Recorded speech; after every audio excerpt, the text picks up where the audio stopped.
La raison pour laquelle ce tombeau a résisté aux armées et aux tremblements de terre est que les Napaciens qui l'ont construit l'ont taillé dans la surface de grès de la montagne. Petra, cité antique taillée dans un bloc de grès massif, est l'une des plus fascinantes au monde.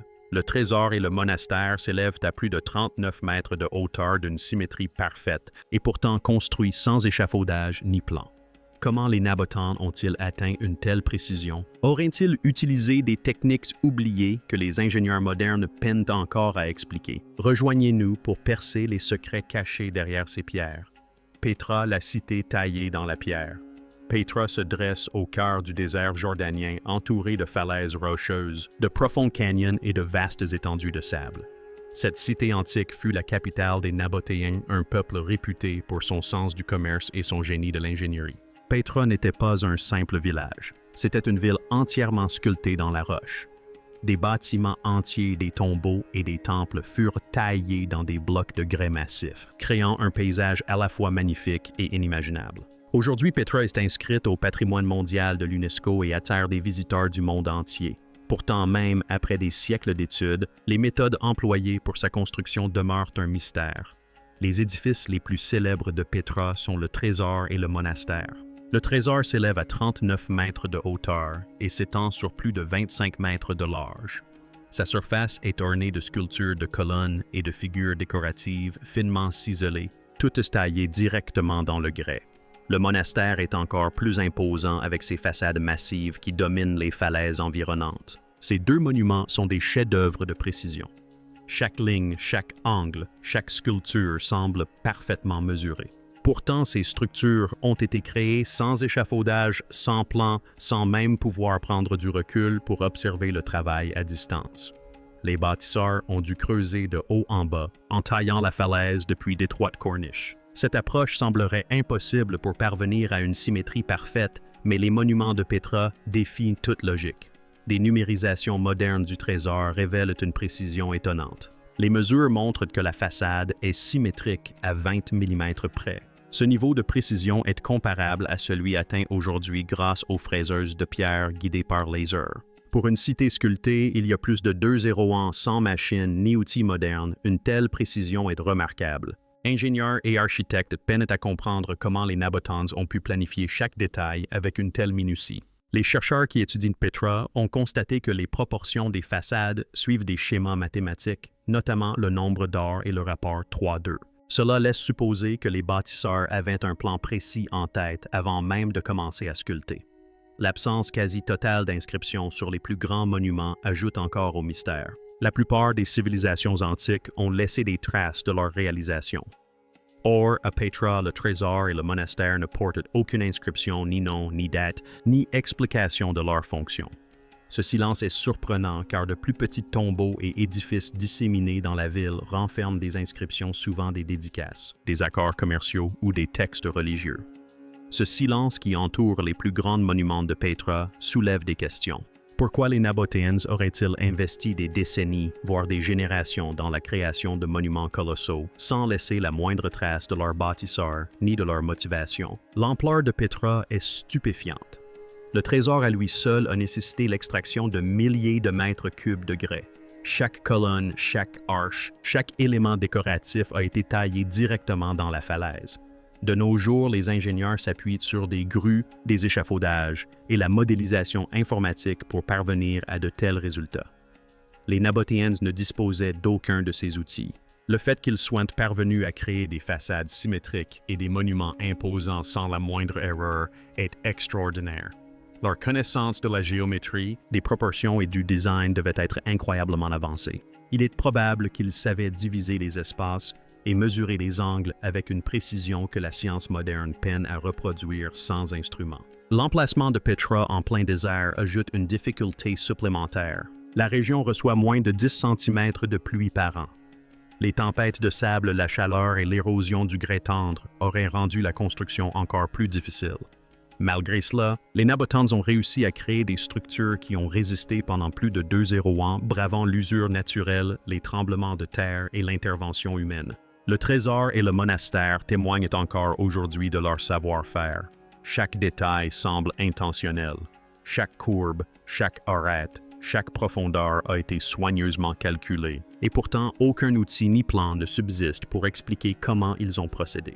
Comment les ingénieurs de l'Antiquité ont-ils pu réaliser une conception aussi parfaite sans jamais prendre de recul pour admirer l'ensemble de la structure? Se pourrait-il que des méthodes secrètes expliquent la précision de Petra, des méthodes que la science moderne ne peut reproduire, un travail de la pierre d'une perfection inouïe? Le travail de la pierre à Petra est l'un des plus grands mystères du monde antique. Les monuments, les tombeaux et les temples taillés dans la falaise témoignent d'un savoir-faire qui semble impossible à atteindre compte tenu des outils et des techniques de l'époque. Chaque ligne, chaque angle, chaque ornement a été soigneusement ciselé dans le grès. Des études modernes révèlent que les marques laissées par les ciseaux sont presque identiques en angle, en profondeur et en rythme. Cette uniformité est extraordinaire. Lorsqu'un tailleur de pierre moderne travaille ne serait-ce qu'une heure en hauteur, la fatigue entraîne de subtiles variations dans la pression et l'angle de ses mains. Or, à Petra, aucune trace de telle variation n'est visible. Chaque coupe est précise, régulière et délibérée. Le trésor et le monastère en sont les exemples les plus éloquents. Colonnes, statues et panneaux décoratifs sont sculptés avec une symétrie stupéfiante. Le trésor à lui seul a nécessité l'extraction de milliers de mètres cubes de grès. Chaque coup de ciseau semble minutieusement mesuré, comme guidé par un système aujourd'hui disparu. La profondeur des gravures. L'espacement entre les lignes et les angles des arêtes sont d'une telle régularité que les experts s'accordent à dire qu'un tel résultat est impossible à obtenir uniquement avec des outils en bronze. Le bronze était le principal matériau à la disposition des Nabautanes et il s'émousse rapidement. Maintenir une telle précision pendant des années de travail est extraordinaire. Des chercheurs et des ingénieurs ont tenté de comprendre comment cela a été réalisé. Certains suggèrent des méthodes de projection géométrique. Cela implique l'utilisation de formes simples d'outils de mesure et d'angle pour garantir la précision des proportions. Cependant, rien ne prouve que les Nabatéens maîtrisaient ces techniques. Une autre théorie propose l'utilisation de gabarits en bois ou de stabilisateurs en pierre. De tels outils auraient pu guider les ciseaux et garantir l'uniformité du travail. Pourtant, les archéologues n'ont trouvé aucune trace de ces outils sur le site. Aucun échafaudage, gabarit ou support ne permet d'expliquer ces résultats. Des tailleurs de pierre italiens ayant examiné les façades du trésor confirment qu'un tel niveau de maîtrise est impossible à reproduire sans machine moderne. Ils soulignent que chaque coup de ciseau, chaque arête sculptée et chaque relief décoratif témoignent d'une régularité qui même aujourd'hui exigerait des lasers, des guides mécaniques et des machines de découpe industrielles. Malgré ces conclusions, ce travail a été entièrement réalisé à la main il y a 2 ans sans machine, sans grue et sans plan détaillé.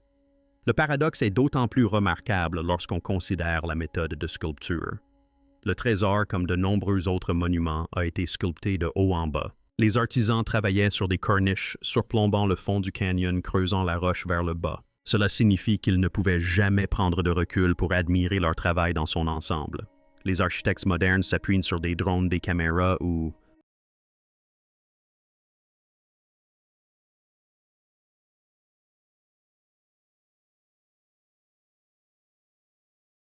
des modèles informatiques étaient utilisés pour garantir la précision des constructions de grande hauteur.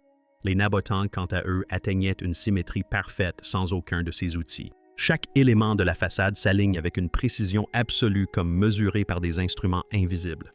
Même les détails les plus infimes sont sculptés à la perfection. Les figures, les fleurs, les colonnes et les motifs décoratifs sont non seulement proportionnés, mais aussi parfaitement alignés sur l'ensemble des murs. Cela suggère que les bâtisseurs possédaient des connaissances avancées en mathématiques, en proportion et en conception spatiale. Certains chercheurs notent la présence du nombre d'or et du rapport 3:2, ce qui aurait nécessité une planification minutieuse avant toute sculpture. Pourtant, aucune inscription, instruction ou marque n'indique comment les Nabatéens sont parvenus à un tel résultat. Le mystère demeure. Comment des êtres humains ont-ils pu atteindre un tel niveau de précision il y a 2 ans? Et pourquoi n'a-t-on pas retrouvé une précision similaire ailleurs dans la région à cette époque? Si la précision des sculptures de Petra demeure inexpliquée, pourrait-elle être liée à un mystère tout aussi profond dissimulé au cœur même des édifices, le mystère acoustique? Petra n'est pas seulement une merveille de sculpture sur pierre, elle recèle également un mystère sonore. À l'intérieur de ces tombeaux et monuments, les voix se comportent de manière singulière. Lorsqu'une personne parle, le son, ne résonne pas normalement. Il ne rebondit pas de façon chaotique. Au contraire, il persiste, semble flotter, s'amplifie dans certaines directions et disparaît de façon apparemment surnaturelle. Cet effet acoustique est présent dans plusieurs chambres, notamment dans le tombeau du fond où un simple murmure provenant du mur du fond est clairement audible depuis le portique d'entrée. Les visiteurs découvrent souvent cet effet par hasard et le qualifient de magique. Les ingénieurs modernes comparent ce phénomène à celui des amphithéâtres et des salles de concert. Obtenir une acoustique parfaite dans ces espaces exige une construction soignée. Les architectes doivent calculer les angles, les formes des murs et les surfaces pour réfléchir et absorber correctement le son. Habituellement, on ajoute des matériaux et des formes à ces espaces pour améliorer l'acoustique. Petra est différente. Ces chambres ont été creusées dans la roche, ce qui signifie que l'effet provient du retrait de matière et non de l'ajout. Cela rend les performances acoustiques encore plus remarquables. Les chambres sont conçues avec précision pour guider le son. L'angle des parois, la taille des chambres, la texture des surfaces et la densité de la pierre influencent tous la propagation du son. À Petra, ces paramètres ont apparemment été calculés avant le début de la sculpture. Pourtant, aucun document, note ou plan n'a été retrouvé pour expliquer cette conception. Les chercheurs pensent que les bâtisseurs avaient peut-être une compréhension intuitive des principes acoustiques ou utilisaient des méthodes aujourd'hui disparues. Certains évoquent l'utilisation de plaques vibrantes ou de tests de résonance rudimentaires ou du sable ou un liquide servait à détecter les phénomènes sonores. Cependant, rien ne prouve que les Nabateans aient employé de telles techniques. Le tombeau du fond en offre un exemple frappant. Une personne se tenant près du mur du fond peut parler à voix basse et sa voix se propage avec clarté et amplification à travers tout le portique d'entrée. Le son semble suspendu un instant puis s'estompe parfaitement. Aucun système sonore moderne, ni aucune conception de chambre funéraire ne pourrait reproduire cet effet par la seule sculpture. Cela suggère que les Nabateans possédaient une compréhension précise de l'interaction du son avec la pierre, même sans mesure visuelle ni instrument scientifique. Les implications de ces effets acoustiques sont considérables. Le son a probablement joué un rôle important lors des cérémonies des discours publics ou des rituels. Amplifier les voix dans de grands espaces aurait pu rendre les chants religieux, les ordres ou les récits plus efficaces. Pourtant, aucune inscription, aucun document, aucun guide n'explique la raison d'être de ces conceptions acoustiques. Elles semblent délibérées, intentionnelles et d'une sophistication étonnante pour l'époque. L'alliance d'une maçonnerie parfaitement sculptée et d'une acoustique précise crée un mystère qui remet en question toutes les connaissances acquises sur l'ingénierie antique. Les bâtisseurs de Petra n'ont pas simplement sculpté la roche. Ils l'ont façonnée de manière à influencer la vue l'ouïe et l'expérience globale.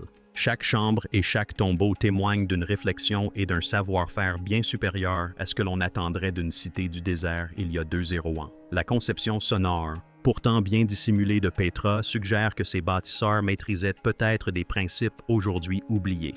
Une question demeure, s'ils pouvaient manipuler la pierre et le son avec une telle maîtrise, la cité recèle-t-elle d'autres secrets tout aussi sophistiqués attendant d'être découverts? Petra ne se contente pas de receler des secrets acoustiques, elle abrite également un système hydraulique complexe d'une modernité exceptionnelle. Comment les Nabatéens ont-ils maîtrisé l'ingénierie hydraulique en plein désert, une ingénierie hydraulique si avancée? La survie de Petra dans l'environnement désertique hostile de Jordanie témoigne non seulement de son génie artistique, mais aussi de son extraordinaire ingénierie. La région reçoit moins de 10 cm de pluie par an.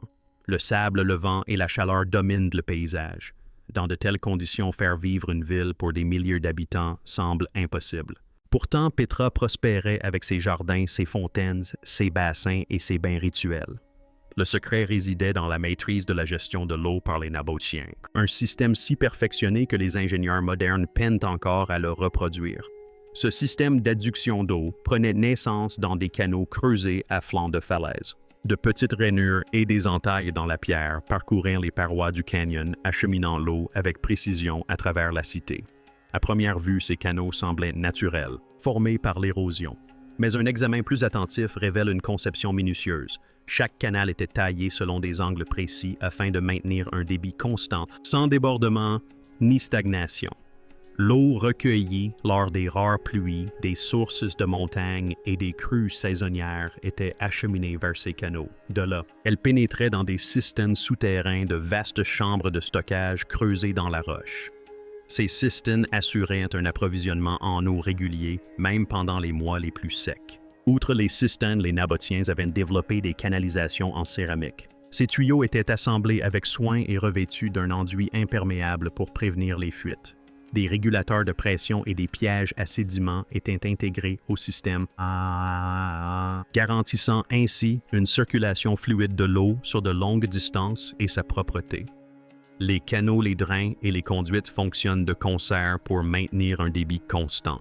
Une réalisation impressionnante compte tenu du terrain désertique accidenté. L'un des éléments les plus remarquables est l'aqueduc qui s'étend sur 7 km avec une dénivellation de seulement 30 mètres. Cette faible pente permet à l'eau de s'écouler régulièrement sans débordement, inondation ni stagnation. Maintenir une telle pente sur une telle distance exige des calculs précis, des levés topographiques minutieux et une compréhension des variations du terrain que les ingénieurs modernes auraient du mal à acquérir sans outils numériques. Plus étonnant encore sont les sections de l'aqueduc qui traversent la roche-mère. Dans ces zones, les canaux longent des failles invisibles et des formations géologiques complexes. Les ingénieurs modernes commenceraient par creuser des tunnels d'essai ou effectueraient des levées sismiques pour garantir la stabilité de l'ouvrage. Or, les Nabatéens n'ont laissé aucune trace de tunnel d'essai ni de fosses tranchées.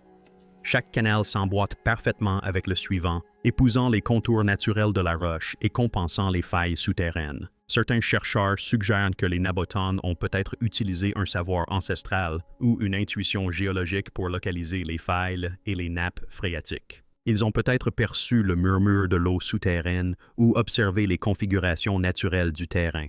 Quelle que soit la méthode employée, elle était efficace, précise et bien en avance sur son temps.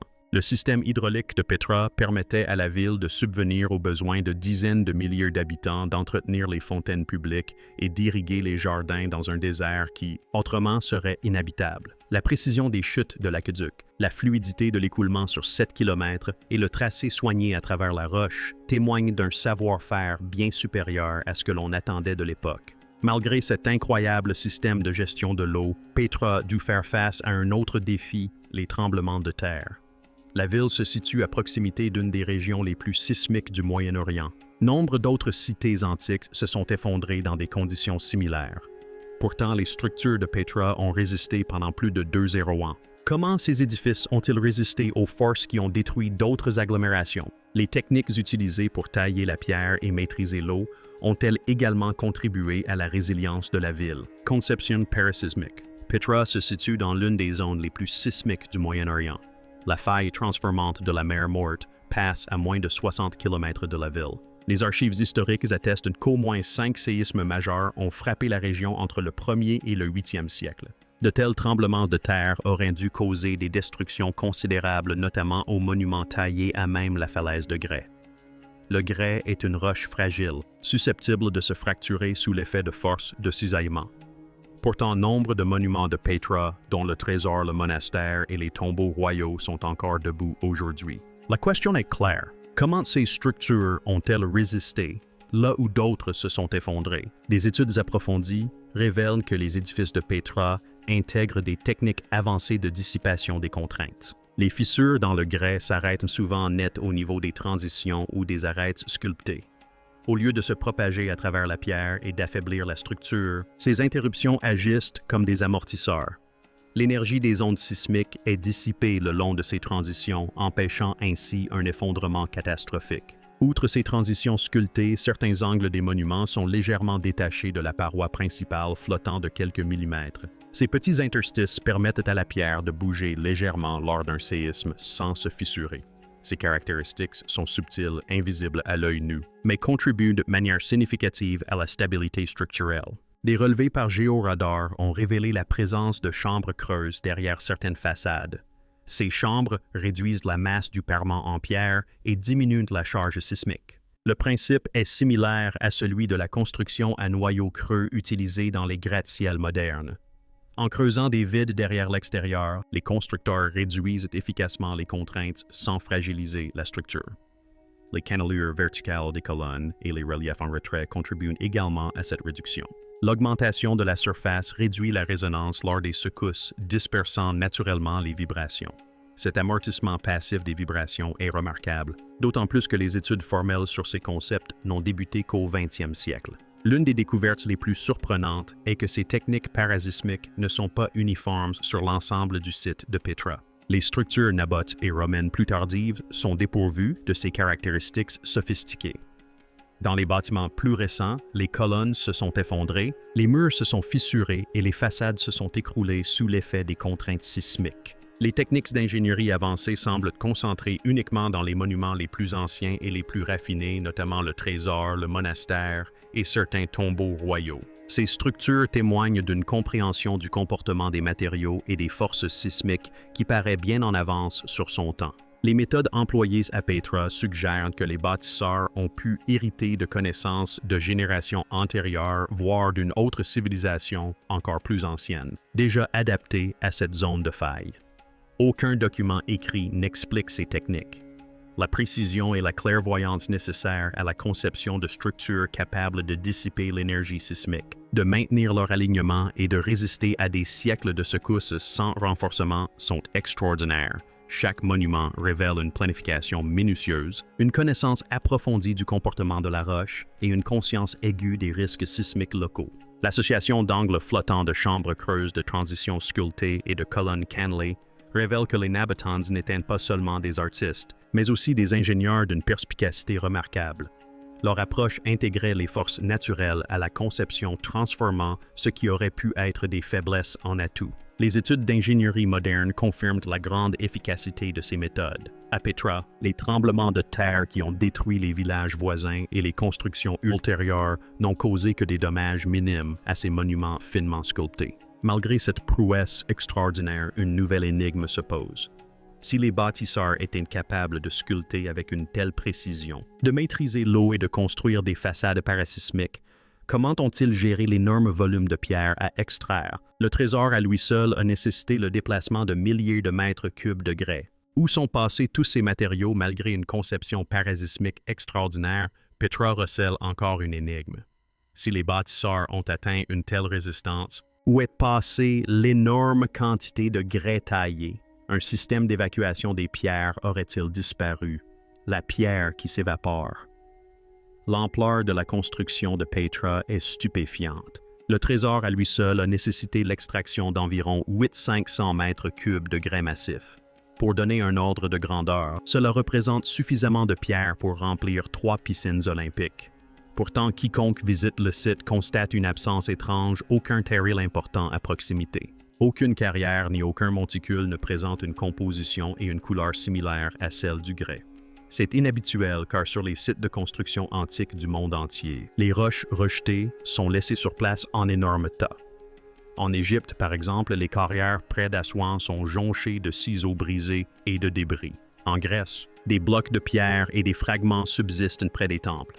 À Petra, les monuments les plus grands et les plus raffinés sont d'une propreté mystérieuse. Géologues et archéologues ont étudié le terrain environnant pour tenter de retracer le parcours des pierres extraites.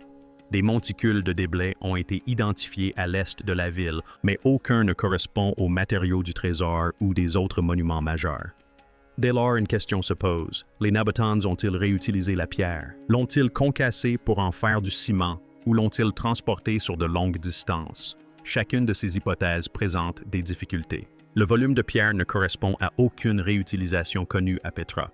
La production de ciment à grande échelle n'est étayée par aucune preuve archéologique. Transporteur des milliers de mètres cubes de grès à travers un terrain désertique sans véhicule ni grue moderne aurait représenté une entreprise logistique colossale. Curieusement, cette anomalie est sélective. Les monuments plus récents construits après le trésor et le monastère présentent des débris visibles, des traces de taille, des fragments et des ébauches abandonnées autour des structures plus récentes. Seules les façades les plus anciennes et les plus élaborées sont intactes. Ce schéma suggère une planification minutieuse, une gestion délibérée ou une connaissance approfondie de la logistique de construction. Extraire la pierre de manière précise et organisée aurait exigé une coordination bien plus importante que celle attendue pour une cité du désert il y a 2 ans. Certains chercheurs ont avancé l'hypothèse que le processus de taille et d'extraction de la pierre s'est déroulé sur plusieurs générations. Des équipes auraient pu travailler par étapes, déplaçant et stockant la pierre avec soin. L'absence de débris implique non seulement la présence d'ouvriers qualifiés, mais aussi de chefs de projet maîtrisant la manutention des matériaux à une échelle inédite pour l'époque. D'autres suggèrent qu'une partie des roches extraites a pu être utilisée à des fins encore inconnues, peut-être pour des chambres souterraines, des systèmes hydrauliques ou des fondations. Quoi qu'il en soit, l'organisation méticuleuse requise témoigne d'une civilisation capable d'une planification remarquable. La pureté des façades du trésor, du monastère et des tombeaux royaux accentuaient le contraste avec d'autres sites antiques.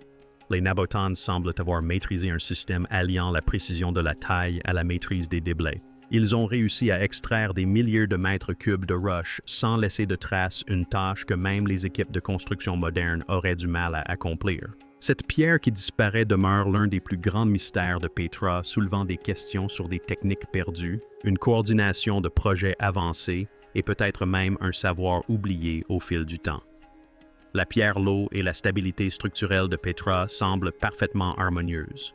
Pourtant, la cité recèle peut-être des secrets encore plus anciens sous les monuments visibles dans les falaises, les cistènes et les chambres. Se pourrait-il qu'il existe des connaissances ou des structures antérieures aux Nabothans eux-mêmes, les origines cachées de Petra? Petra est souvent considérée comme le chef-d'œuvre des Nabothans, mais une étude approfondie de ces structures les plus anciennes suggère que son histoire est peut-être plus complexe. Des recherches récentes suggèrent l'existence d'une civilisation dans cette région plus de 1000 ans avant que les Nabothans n'y sculptent leurs monuments. L'une des découvertes les plus surprenantes provient de sous la surface polie du trésor. Grâce à des techniques d'imagerie avancées, les archéologues ont détecté de faibles marques d'outils invisibles à l'œil nu. Ces marques ne sont pas aléatoires.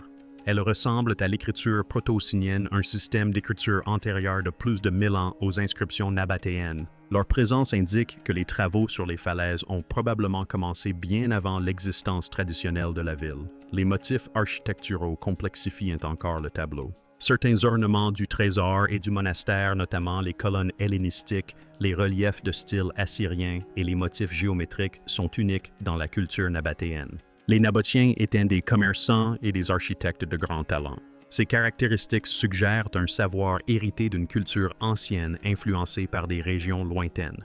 La précision de ces motifs associés à d'autres anomalies laisse entrevoir un niveau de sophistication technique sans précédent dans l'histoire connue de la région. Pour ajouter au mystère, des relevés magnétiques effectués à Petra révèlent des configurations inhabituelles. Les boussoles dévignent jusqu'à 6 degrés, près de certaines colonnes niches et cavités creusées. Ces anomalies sont localisées, elles ne se produisent pas aléatoirement dans le grès, mais se concentrent à proximité des structures les plus précises et complexes. Les géophysiciens sont perplexes, car les carottes prélevées dans ces zones ne présentent aucune concentration de minéraux magnétiques. Ceci a conduit à l'hypothèse que les bâtisseurs de Petra auraient pu expérimenter des formes primitives de magnétisme ou une forme de manipulation de l'énergie inconnue de la science moderne. Ces connaissances permettraient d'expliquer l'alignement délibéré de certains éléments et la cohérence et la précision observées dans les plus grands monuments. Le géoradar apporte un éclairage nouveau. Les relevés du sous-sol ont révélé des chambres et des cavités enfouies sous la ville alignées sur les gradients magnétiques. Ces chambres ne sont pas disposées au hasard. Elles suivent une orientation constante qui semble intentionnelle. Leur fonction demeure obscure, mais cet alignement suggère une compréhension des forces magnétiques naturelles, voire de l'observation céleste.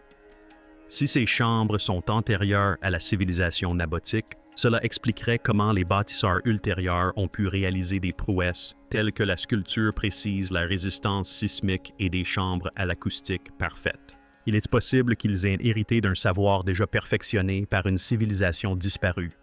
Les implications de ces découvertes sont profondes. Si les premiers monuments de Petra ont été influencés par une civilisation inconnue de l'histoire, alors une grande partie de ce que nous attribuons à l'ingéniosité nabotique pourrait en réalité être une continuation ou une adaptation de techniques plus anciennes. Ceci pourrait expliquer les prouesses d'ingénierie apparemment impossibles, sculptures verticales d'une symétrie parfaite, systèmes hydrauliques complexes, conception parasismique et dispositifs acoustiques dissimulés. Chacune de ces réalisations devient un peu moins mystérieuse si elle repose sur un savoir transmis par une culture antérieure dont l'expertise est aujourd'hui perdue. Malgré ces indices, les preuves définitives restent insaisissables.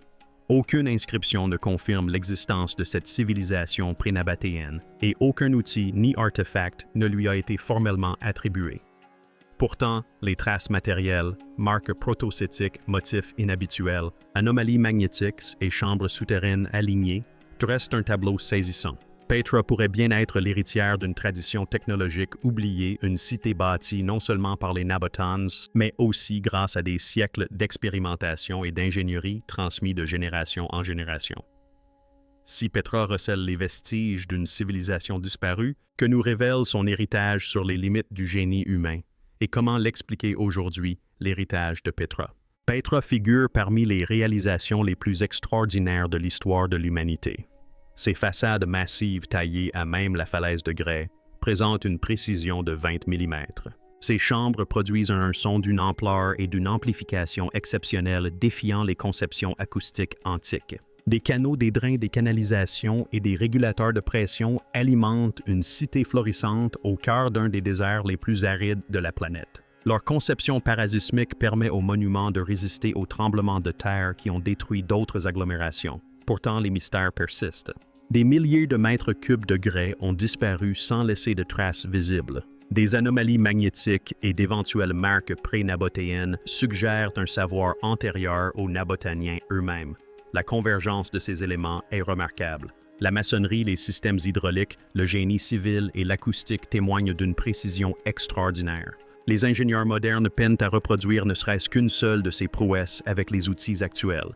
Petra n'est pas seulement une ville, c'est une énigme. Ses créateurs ont maîtrisé les forces de la nature, les matériaux et les mathématiques, bien au-delà de ce que l'on croyait possible à l'époque. Chaque monument reflète une compréhension de la géométrie, de la physique et de la gestion des ressources qui remet en question nos idées reçues sur les civilisations antiques. Le silence des inscriptions ajoute au mystère. Contrairement à d'autres cités antiques, les monuments les plus imposants de Petra sont presque entièrement dépourvus de toute trace écrite. Bien que des milliers d'inscriptions plus modestes parsèment la ville, les édifices majeurs tels que le trésor, le monastère et les tombeaux royaux sont dépourvus de dédicaces, de documents et d'explications. Cette absence ne laisse subsister que des questions. Qui a commandé ces structures? Quel était leur but? Étaient-elles conçues comme lieu de cérémonie? Monuments utilitaires ou pour une toute autre raison, l'héritage de Petra est donc double. D'une part, il témoigne du génie et de l'ingéniosité humaine à leur apogée. Même sans machines, outils, ni documents écrits modernes, la ville reflète une vision et une réalisation extraordinaires. Deuxièmement, elle représente un savoir perdu.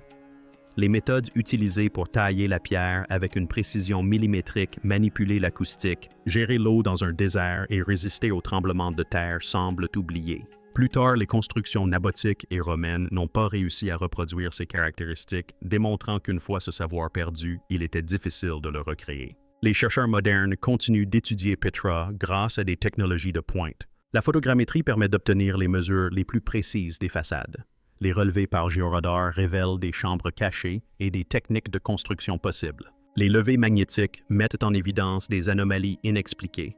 Chaque nouvelle étude dévoile de nouveaux détails tout en approfondissant les mystères. Petra demeure un laboratoire vivant pour les scientifiques, les ingénieurs et les historiens, invitant à une exploration continue. La fascination persistante pour Petra tient non seulement à sa beauté, mais aussi à ses énigmes non résolues. Chaque mur, chaque canal, chaque chambre sculptée recèle des secrets qui remettent en question notre compréhension des capacités humaines antiques. De la précision de la sculpture aux structures parasismiques des pierres disparues aux origines obscures, Petra nous rappelle que l'histoire peut encore receler des connaissances que nous ne sommes pas encore prêts à saisir. Petra demeure l'une des réalisations les plus incroyables de l'histoire de l'humanité. Ses façades colossales taillées à même la falaise de grès témoignent d'une précision qui rivalise avec les technologies modernes. Les systèmes d'adduction d'eau, la conception parasismique et les chambres acoustiques de la cité témoignent d'une maîtrise de l'ingénierie, de la physique et des mathématiques bien supérieure à celle de l'époque. Aujourd'hui encore, ingénieurs, archéologues et scientifiques modernes ne peuvent expliquer pleinement les procédés utilisés à Petra. Elle demeure une cité de secrets, un témoignage d'un savoir perdu et de l'extraordinaire créativité de ses prédécesseurs. Petra est bien plus qu'un simple lieu.